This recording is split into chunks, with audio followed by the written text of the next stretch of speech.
This Week in Virology, the podcast about viruses, the kind that make you sick.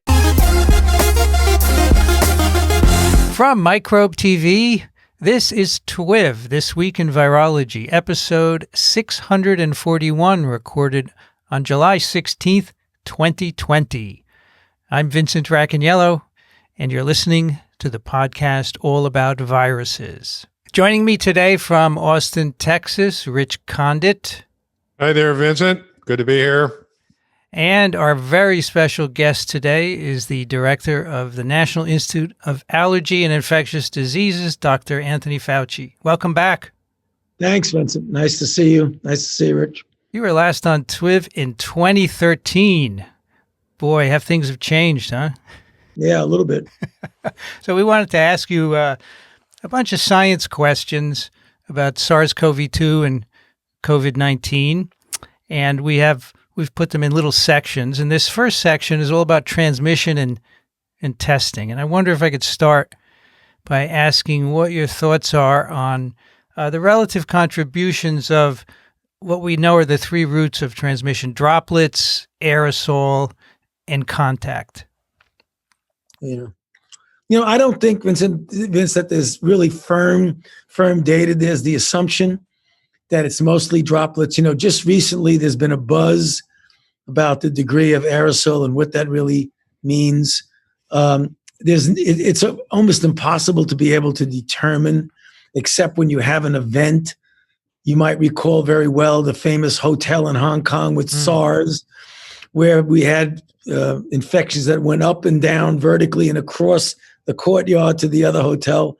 I mean, that's a surefire aerosol if there ever was one. But when you have both droplet and regular aerosol, it's tough to distinguish the two. I would think, as an intelligent guess, that it is almost a very large majority of it is the standard aerosol, whereas if you the standard droplet, which is if you stay 6 feet or more away, it's unlikely that the droplet will reach you. But I would not rule out the possibility that there is a degree of aerosol, the extent of which I don't know. Surfaces, we know it can stay on surfaces, hard enamel, steel, plastic, more than corrugated cotton material and things like that.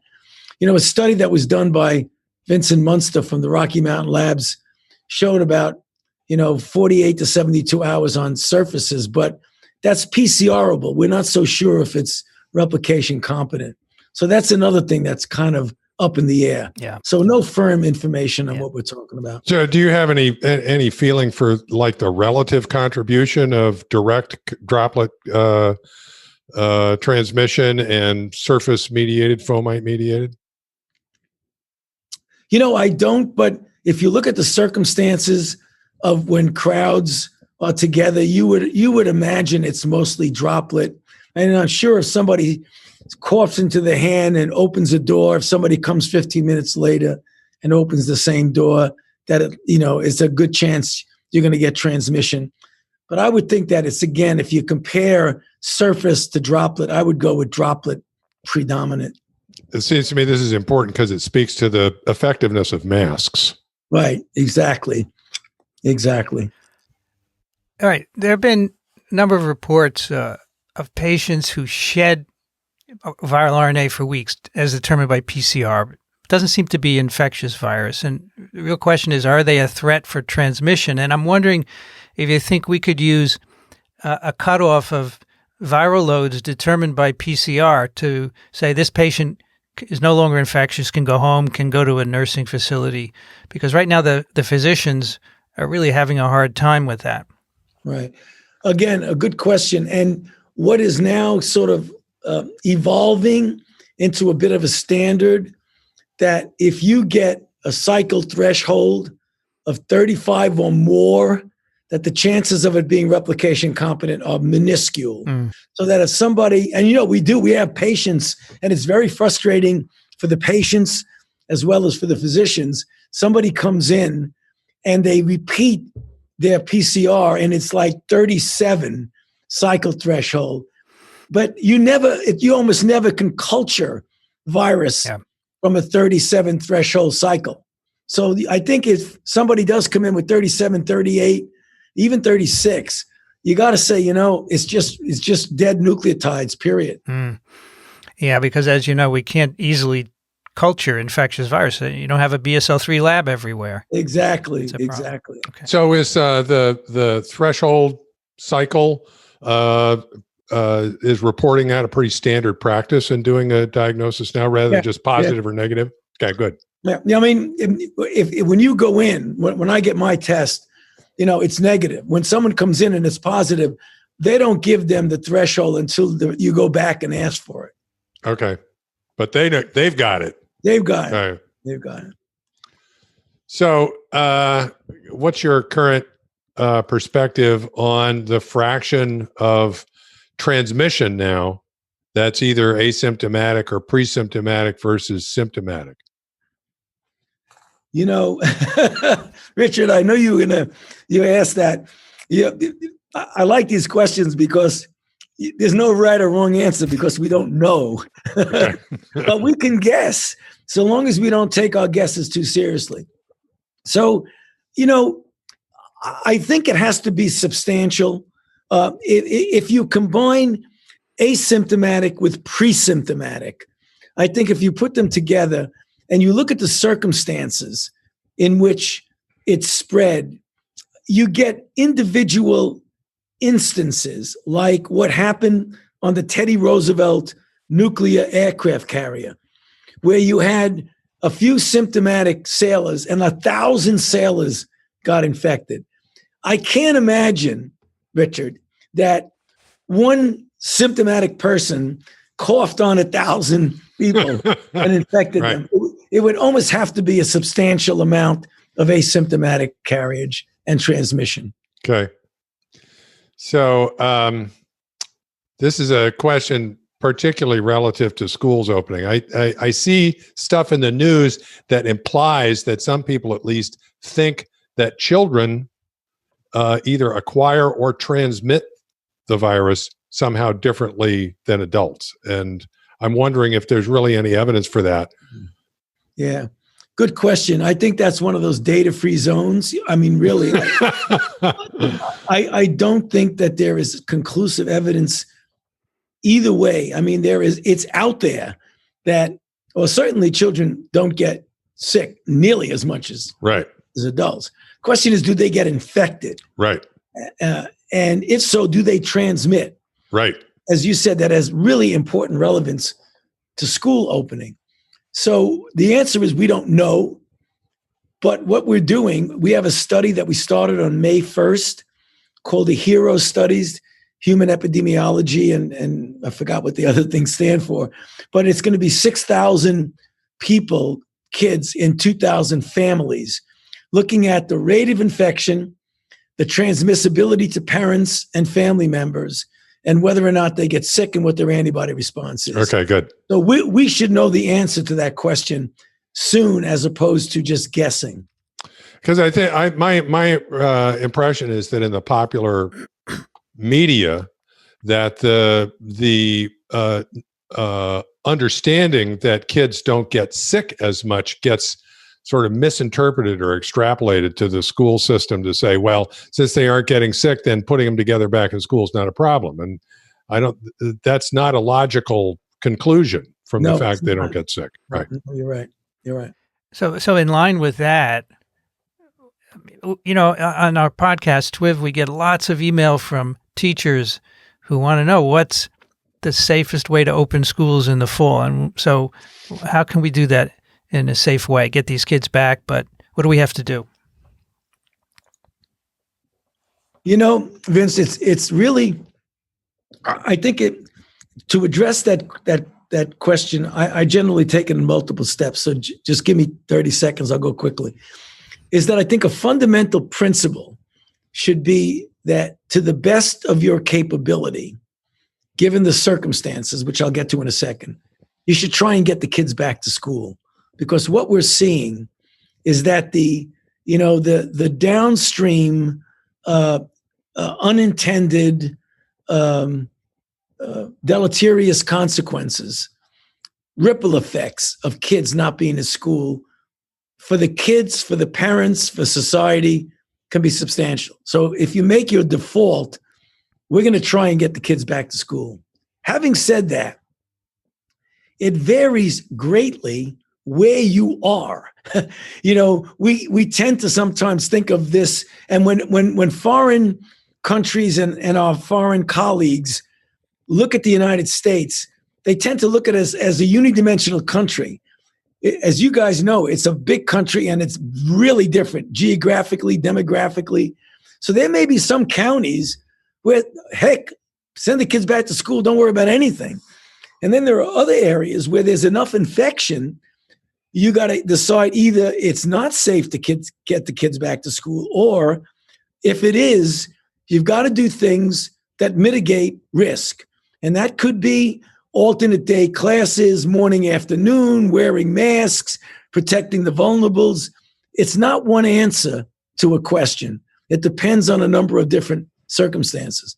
But the one thing that's critical is that the first thing is paramount. You have to be attentive to and sensitive to the safety and the welfare of the children and the teachers.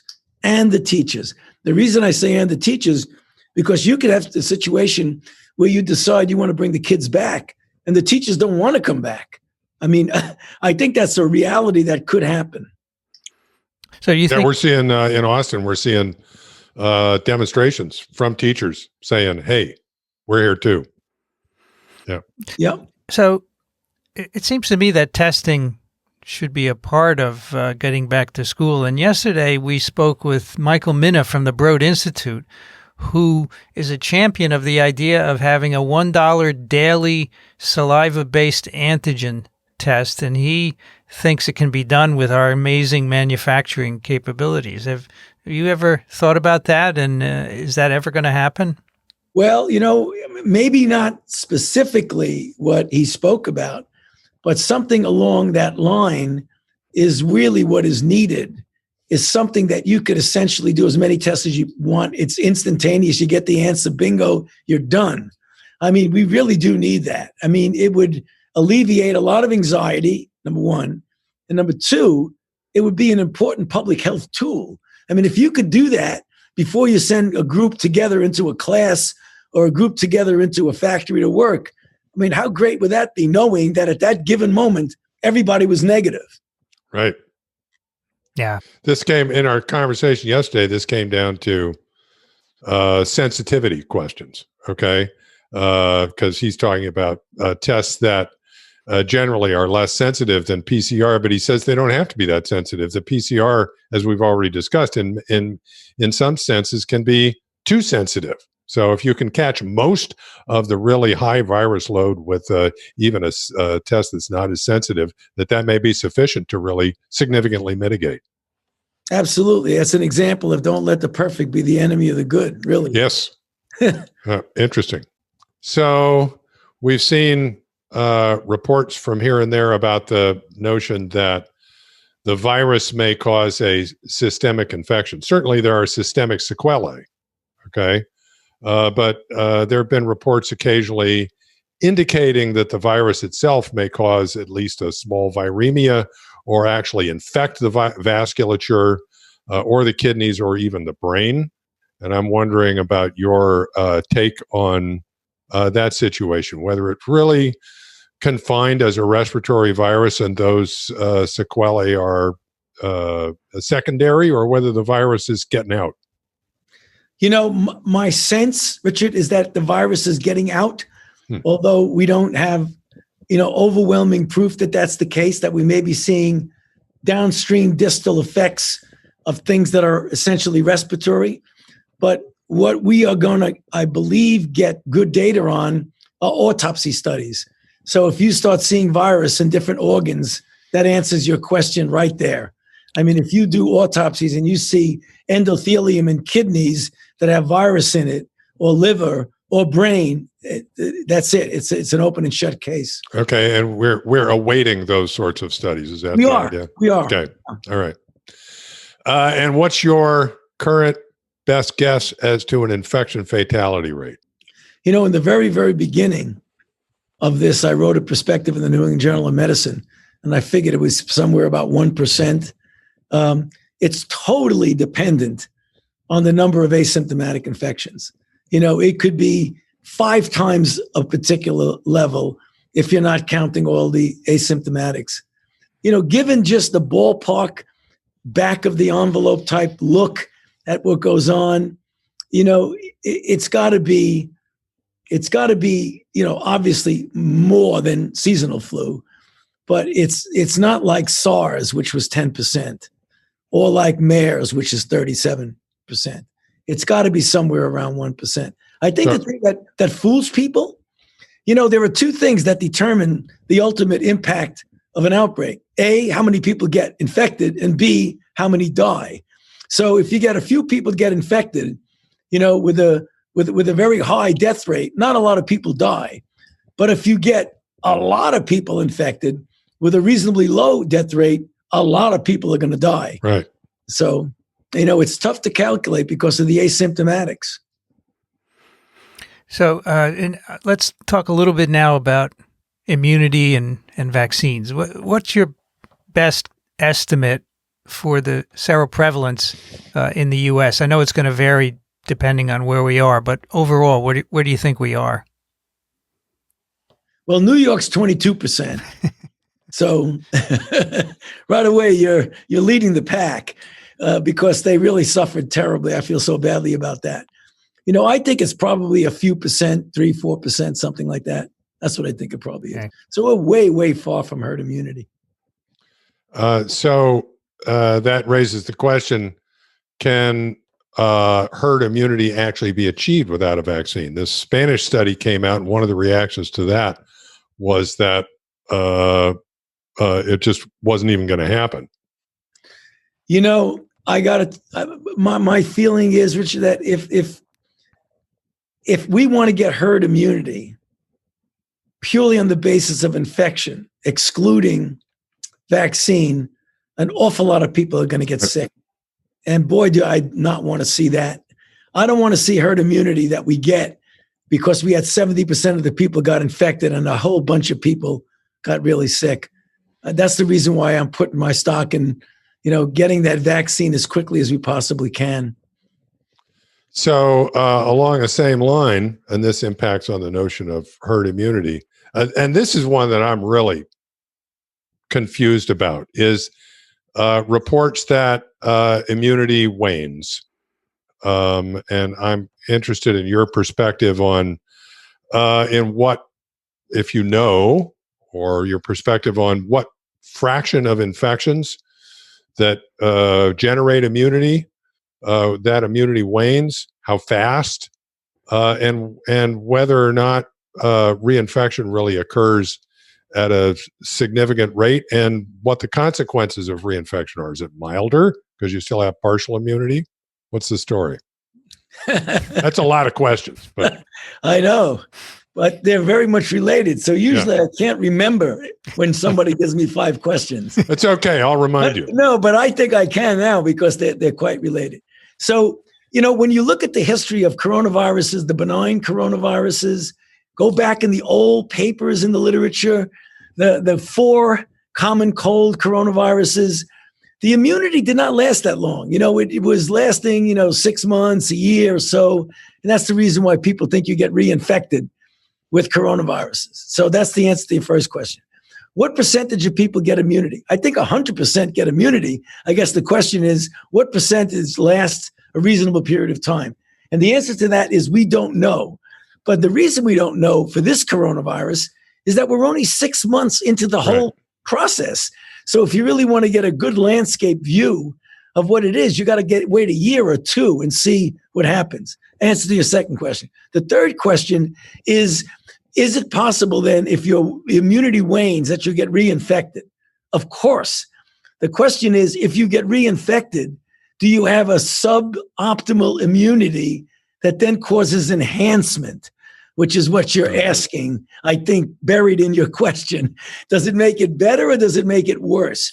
I don't think there was any evidence, though I'm not sure people looked, in the common cold coronaviruses, if people get infected a second time with the coronavirus, do they get a worse cold, as it were?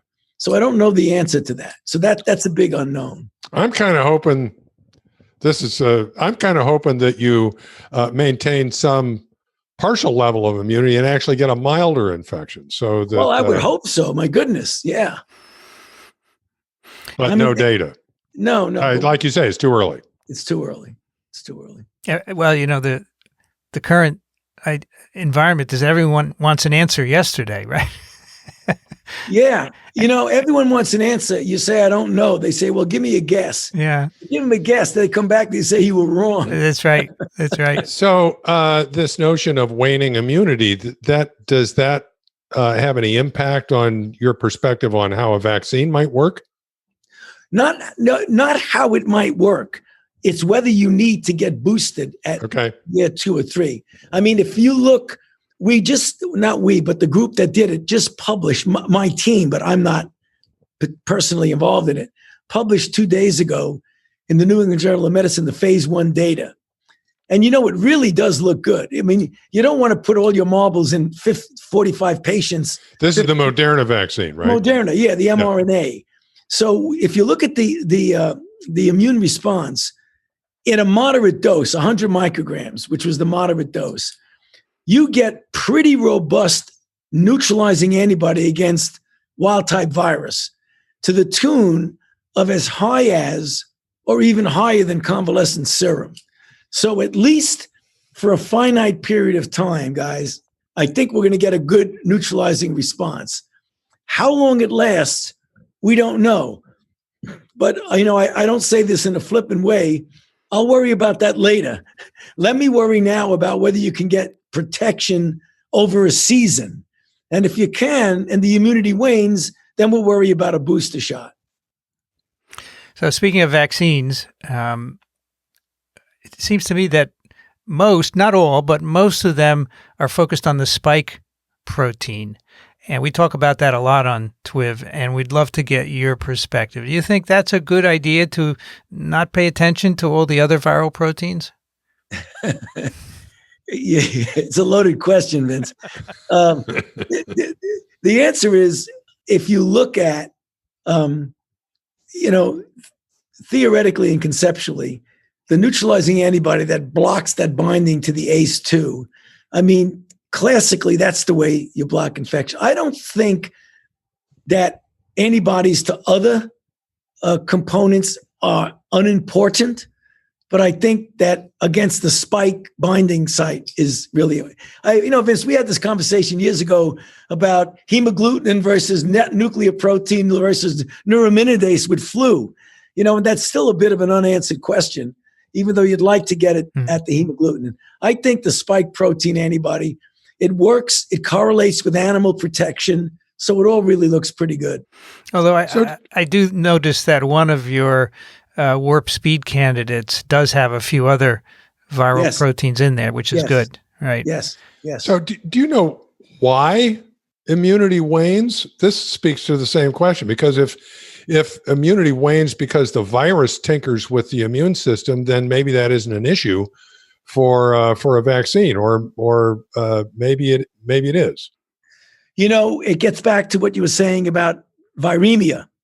If this is truly a respiratory-borne infection, I would think that the immune response would be weaker and would not last long enough. If you get somebody, what I would really like to see, and we'll get these data, as they evolve over the next few months.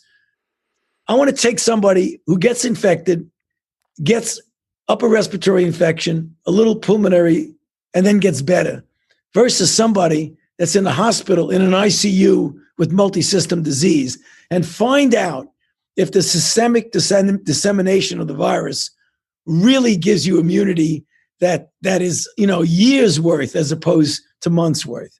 That's going to be a really interesting question. Okay, so track the immunity relative to the sort of the pathogenesis of their individual disease. Exactly. That's interesting. Okay. I think that's a great idea, because, the viruses that give us the best durable immunity are the ones that are systemic, like measles and polio and, I don't know, maybe smallpox too, right, Reg? Oh, yeah. I mean, that's really durable immunity. So, Tony, what we have these things called warp speed and active, which are selecting vaccines for upfront payment and production. Can you provide any insight as to how these are being selected, or like what are the criteria? Why are you picking them? So, active is a public-private partnership of people from different agencies of the government, as well as outside investigators, who we bring together for the purpose of doing just what you indicated, of doing prioritization of agents, prioritization of studies, making sure that the resources are adequately and appropriately divided among the different priorities.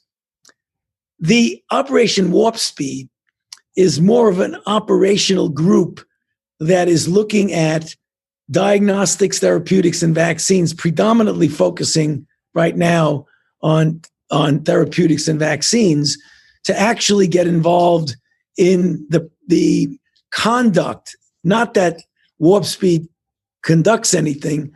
Our group, other groups do it, but to sort of outline, these are the protocols, these are the things that are going to match. We've got to harmonize the protocols, common database, common DSMB, common immunological parameters, common primary and secondary endpoints. That all goes through Warp Speed, more at an operational way. Mm-hmm. Whereas active is more of a think tank type prioritization. Okay, and they're obviously complementary functions then, and talking to each other. Oh, all the time. I mean, the boxes. Yeah, the boxes overlap a lot. Yeah. So active is then participating in these decisions about what the lead candidates are. Is that right? Absolutely. Okay. And what are the criteria? The criteria are what it looks like, maybe in animal studies, what the need is for the disease. Like, for example, I'll give you a really good example. So we have 2 therapies now that seem to work well in improving either time to discharge or mortality. Dexamethasone for ventilated people needing oxygen, it's no good early on. Remdesivir, better early on because it's an antiviral. So what we really need right now are agents that operate early on, that prevent a sick person from going to the hospital.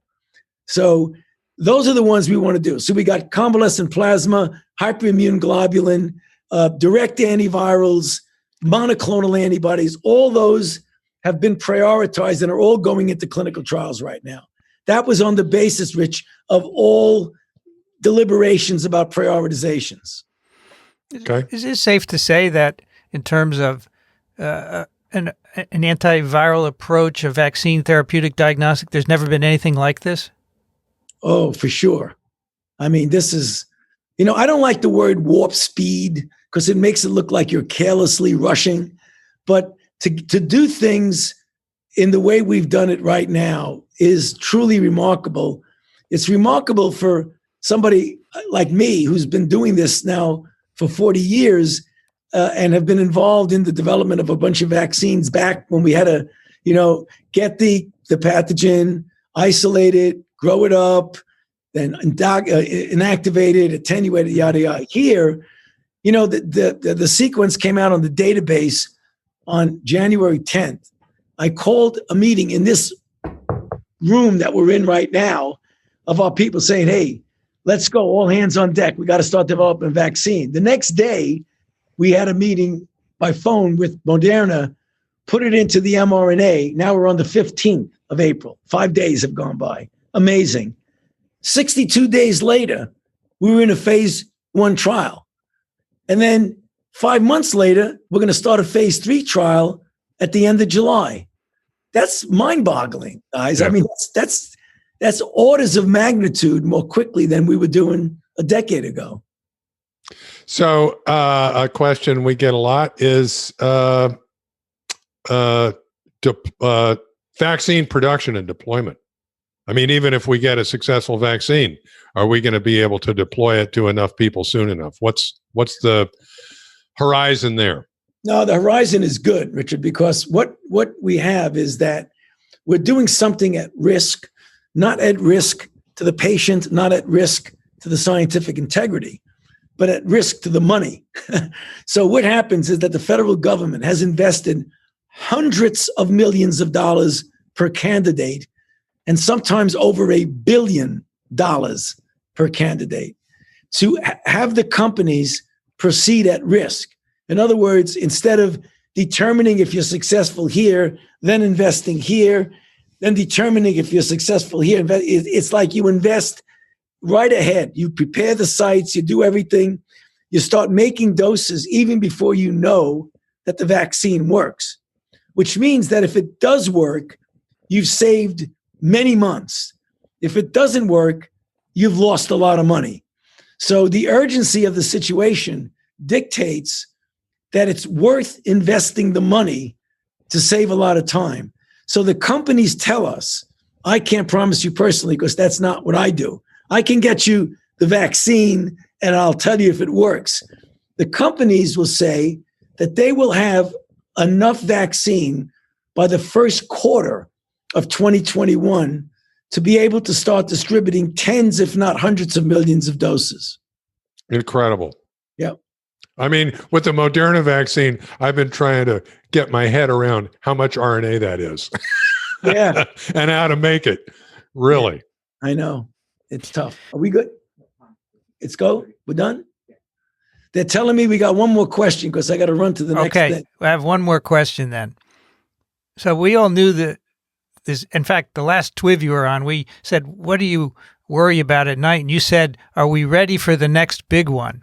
And I would guess you're probably thinking we weren't ready enough. But I'm wondering, part of the problem is that in academia, which is where we are, we can't work on viruses that aren't circulating and infecting people. It's hard to get support for that.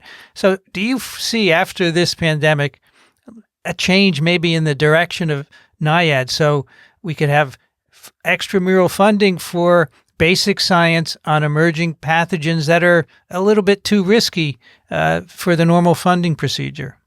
Vince, you probably are aware that we've already done that even before COVID-19.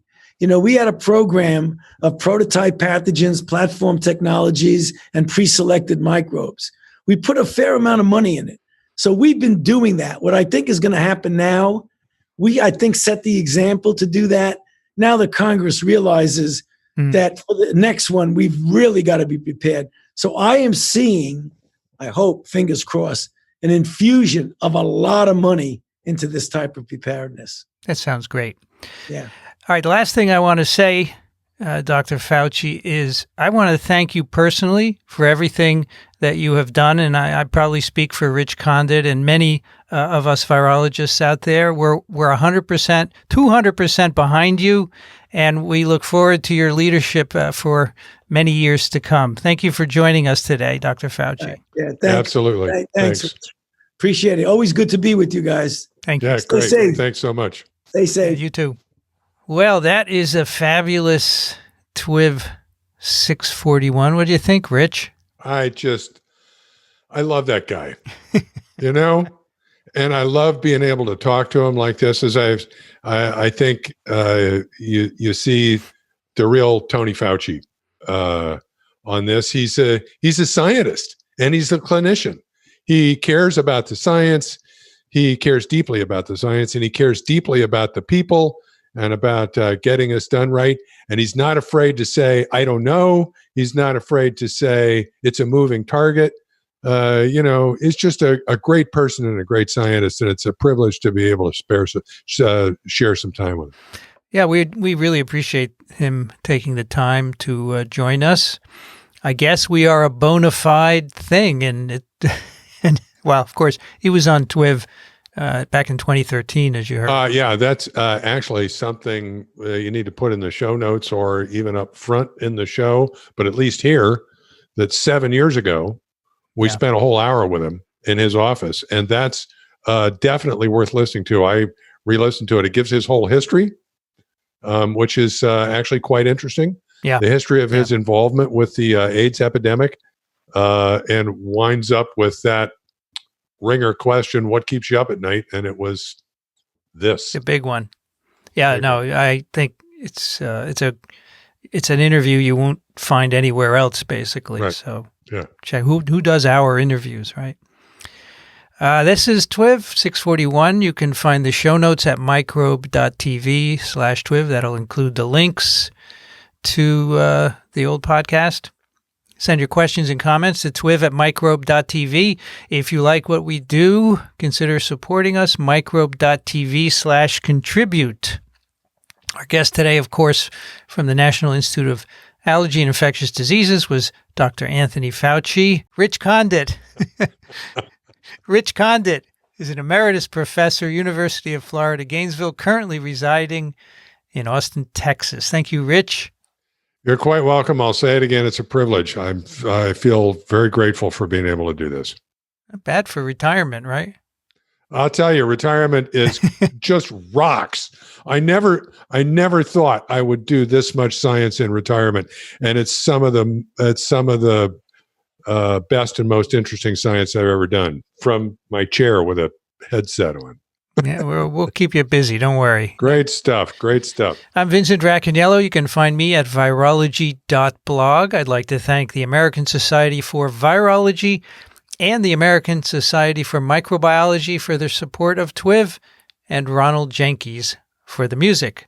This episode was recorded, edited, and posted by me, Vincent Racaniello. You've been listening to This Week in Virology. Thanks for joining us. We'll be back next week. Another TWiV is viral.